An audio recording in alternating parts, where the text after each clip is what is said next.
Hello everyone, welcome you all in my YouTube channel unique aviation. आज की video में हम बात करने वाले हैं कि एयरक्राफ्ट की जो स्पीड होती है उनके बेसिस पे हम एयरक्राफ्ट के कितनी कैटेगरी बनाते हैं।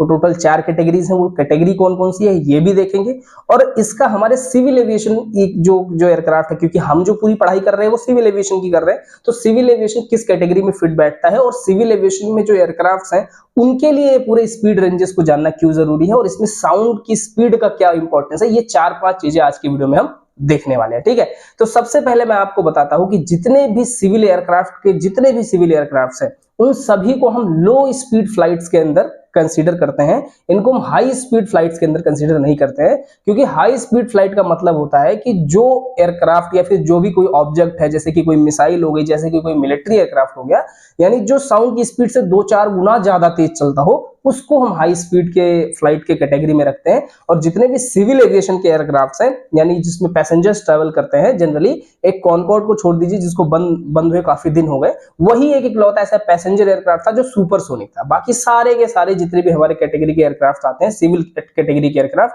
वो सब के सब लो स्पीड फ्लाइट्स में ही कंसीडर किए जाते हैं। ठीक है, ऐसा क्यों है? क्योंकि अब देखिए, जनरल भाषा में अगर आप बात करें तो हमने पहले भी बात की है कि कोई भी सिविल एयरक्राफ्ट लिफ्ट कैसे जनरेट करता है। आपका विंग्स होगा, विंग्स के ऊपर हवा जाएगी, उस हवा की स्पीड बढ़ जाएगी, उसकी वजह से एक प्रेशर डिफरेंशियल क्रिएट होगा और उसकी वजह से आपको लिफ्ट मिलेगा और आपका एयरक्राफ्ट फ्लाई करेगा। ठीक है, ये सिंपल कॉन्सेप्ट लगता है, लेकिन ये कॉन्सेप्ट तभी तक काम करता है, ये बर्नौलीज का जो थ्योरम है, बर्नौलीज का जो लॉ है, वो तभी तक काम करता है जब तक फ्लूइड आइडियल हो और आपका जो स्पीड है वो सबसोनिक हो, यानी मैक 1 को क्रॉस ना किया हो, यानी साउंड के स्पीड से कम तेज जब तक आप चलेंगे, ये सारे लॉ आपके लिए फॉलो होंगे। जैसे ही आप साउंड की स्पीड से ज्यादा तेज हो जाएंगे, इसमें बहुत सारी अलग फैक्टर्स को भी कंसीडर करना पड़ता है। ठीक है, वो क्या फैक्टर्स है उनको हम एक एक करके देखते हैं। सबसे पहला फैक्टर होता है कंप्रेसिबिलिटी। ठीक है, कंप्रेसिबिलिटी का क्या मतलब होता है? याद करिए, जब हमने शॉक वेव्स वाला वीडियो देखा था तो वहां पर मैंने क्या बताया था आपको कि आपका एयरक्राफ्ट जब बहुत तेज आगे बढ़ता है और एयरक्राफ्ट के आगे वाले पार्टिकल्स जो होते हैं उनको पता नहीं चलता कि कोई ऑब्जेक्ट पीछे से आ रहा है। जब एयरक्राफ्ट की स्पीड साउंड की स्पीड से ज्यादा हो जाती है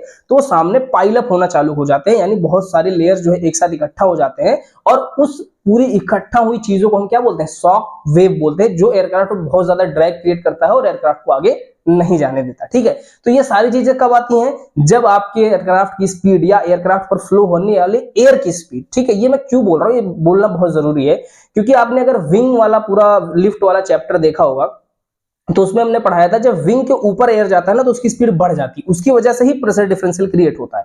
तो मान लीजिए कि आपका एयरक्राफ्ट जो है साउंड की स्पीड से कम ही तेज चल रहा है, बट जो एयर विंग पर फ्लो कर रही है, क्योंकि उसकी स्पीड बढ़ रही है ना, तो हो सकता है कि उसकी स्पीड मैक 1 यानी साउंड की स्पीड को क्रॉस कर जाए। ठीक है, तो इसकी वजह से वहां पर शॉक वेव्स जनरेट हो सकते हैं। यानी कि आपको ये ध्यान रखना होगा कि आपके पूरे एयरक्राफ्ट पर अगर कहीं भी मैक 1 हो रहा है, यानी आपका एयर जो फ्लो हो रहा है उसकी स्पीड अगर साउंड की स्पीड से थोड़ा बहुत ज्यादा हो रही है, उस पर्टिकुलर पार्ट को जब ये बराबर हो जाएगी तो उस पर्टिकुलर पार्ट को हम बोलते हैं क्रिटिकल मैक नंबर, यानी आपके एयरक्राफ्ट का जो क्रिटिकल मैक नंबर वो पहुंच चुका है। क्रिटिकल मैक नंबर का मतलब कुछ नहीं होता, सिंपल है कि जब कभी भी आपके एयरक्राफ्ट पर फ्लो होने वाले, किसी भी पार्ट पर फ्लो होने वाले एयर की स्पीड जो है साउंड के स्पीड के बराबर हो जाए तो हम उसको बोलते हैं क्रिटिकल मैक या फिर मैक 1। ठीक है, अब इसी मैक 1 के बाद ये सारी कहानी चालू होती है।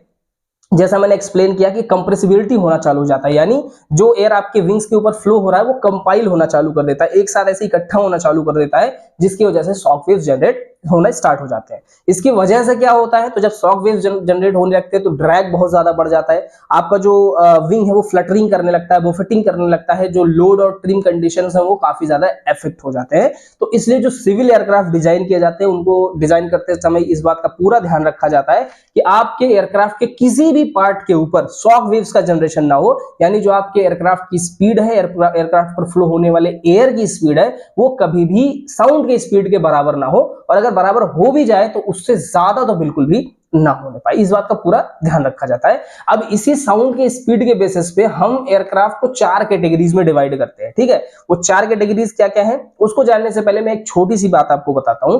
जो साउंड की स्पीड है, क्योंकि हम जो जितने भी खेल देख रहे हैं वो सारे मैक नंबर में देख रहे हैं, ठीक है, और मैक नंबर क्या था? तो मैक नंबर का मीनिंग ये होता है कि साउंड की स्पीड के साथ अपने ऑब्जेक्ट का कंपैरिजन करना, चाहे वो आपका गाड़ी हो, जहाज हो, या मिसाइल हो, या मिलिट्री एयरक्राफ्ट हो, उसको अगर आप साउंड की स्पीड के साथ कंपेयर करिए और ये बताइए, ये चीज जानने की कोशिश करिए कि वो साउंड की स्पीड के कितने गुना तेज चल रहा है या कितने गुना धीरे चल रहा है, इसी को हम मैक नंबर बोलते हैं। करेक्ट। अब जो साउंड की स्पीड है ना, वो टेम्परेचर पर डिपेंड करती है, यानी कि अगर मैं छोटा सा एग्जांपल दूं आपको, तो साउंड की स्पीड को अगर हम सी लेवल पर निकालें, सी लेवल का मतलब जमीन पर आप मान लीजिए निकालें, और यहाँ का टेम्परेचर हम सेट कर दे 15 डिग्री सेल्सियस, तो साउंड की स्पीड जो 15 डिग्री सेल्सियस पे होती है वो होती है 661 नॉट्स। ठीक है, लेकिन यही साउंड की स्पीड 40,000 फीट पर, यानी 40,000 फीट पर अगर आप जाएंगे तो वहां पर इसकी स्पीड जो है वो 574 नॉट्स ही रह जाती है, यानी लगभग 90 से 100 नॉट्स का जो डिफरेंस है वो आ जाता है टेम्परेचर की वजह से और हाइट की वजह से। ठीक है, तो इस वजह से ही जब आप ऊपर जाते हैं, यानी आपका, क्योंकि फ्लाइट तो हवा में उड़ती है और काफी ऊंचाई पर उड़ती है, तो जैसे जैसे फ्लाइटें ऊपर जाती हैं उनका मैक नंबर ऑटोमेटिकली इंक्रीज कर जाता है, भले ही आप सेम स्पीड पर चल रहे हैं। क्यों? क्योंकि मैंने क्या बताया है, मैक नंबर का मतलब क्या हुआ कि आपको आपकी स्पीड, जो भी आपके ऑब्जेक्ट की स्पीड है, उसको किससे डिवाइड करना है? साउंड की स्पीड से।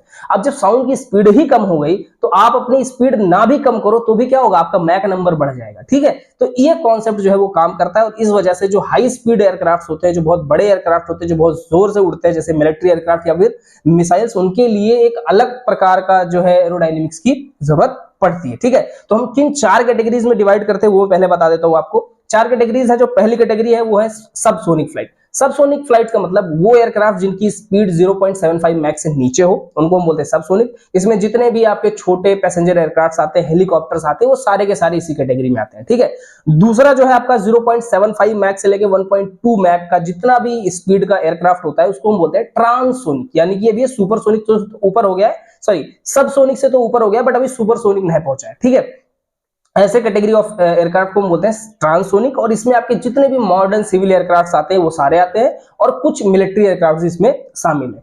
फिर तीसरी कैटेगरी है सुपरसोनिक, जो जिसकी स्पीड जो होती है 1.2 से लेकर के 5 मैक तक की होती है। ठीक है, तो इसमें जितने भी आपके मिलिट्री एडवांस एयरक्राफ्ट हैं वो सारे के सारे इसी कैटेगरी के अंदर आते हैं, प्लस जितनी भी मिसाइलें हैं, मैक्सिमम नंबर ऑफ मिसाइलें भी आपको इसी कैटेगरी में देखने को मिलती हैं। ठीक है, फिर जो आखिरी कैटेगरी है वो है हाइपरसोनिक। हाइपरसोनिक का मतलब होता है जिसकी स्पीड मैक 5 से ज्यादा हो।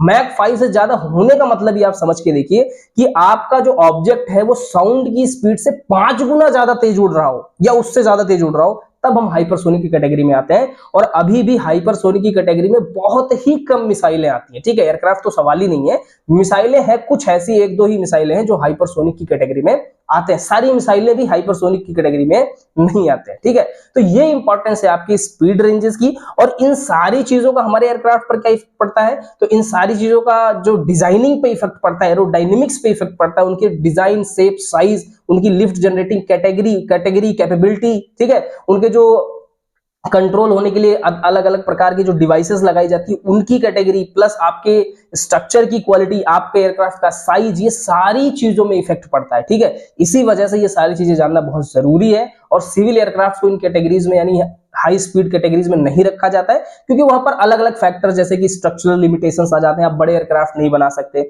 फिर सेफ्टी इतना ज्यादा आप नहीं कर सकते कि इतना ज्यादा सेफ होगा।